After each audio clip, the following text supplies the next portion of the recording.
Assalamualaikum warahmatullahi wabarakatuh. Salam sejahtera untuk kita semua.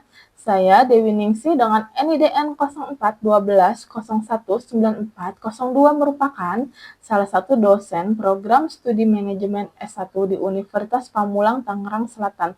Sebagai dosen, saya melakukan kewajiban dosen yaitu tridharma perguruan tinggi di bidang pengajaran, penelitian, dan pengabdian kepada masyarakat. Khusus di bidang pengajaran, saya mengampu mata kuliah perilaku konsumen.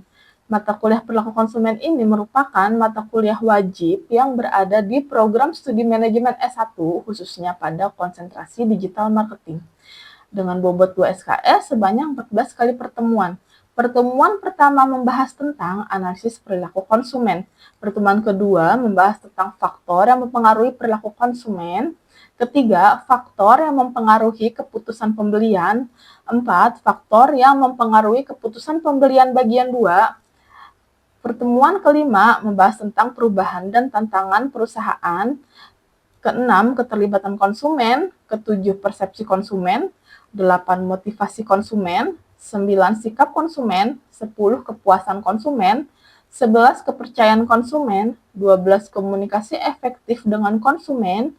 13, keluhan konsumen, dan pertemuan ke-14 membahas tentang penelitian konsumen. Mata kuliah ini berada di semester 7 dengan metode pembelajaran blended learning, yaitu metode luring dan daring. Untuk pembelajaran luring, saya melakukan pembelajaran tatap muka di kelas.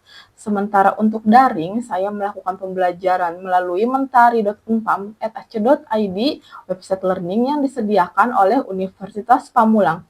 Adapun capaian pembelajaran yang diharapkan pada mata kuliah perilaku konsumen ini, yang pertama adalah mahasiswa mampu menerapkan bagaimana cara mengetahui perilaku konsumen. Yang kedua, mahasiswa mampu mempengaruhi konsumen sampai konsumen mengambil keputusan pembelian. Yang ketiga, mahasiswa mampu memilih pendekatan dengan calon pembeli. Yang keempat, mahasiswa mampu membandingkan calon konsumen dan produk yang tepat. Kelima, mampu memilih prosedur penjualan barang atau jasa. Dan keenam, mahasiswa mampu menjalin hubungan dengan pelanggan.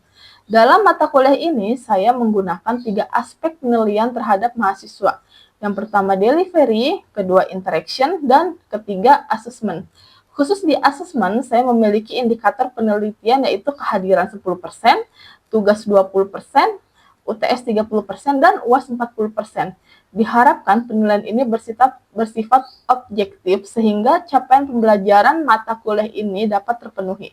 Demikian yang saya sampaikan.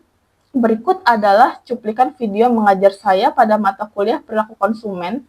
Pertemuan ke-7 membahas tentang persepsi konsumen.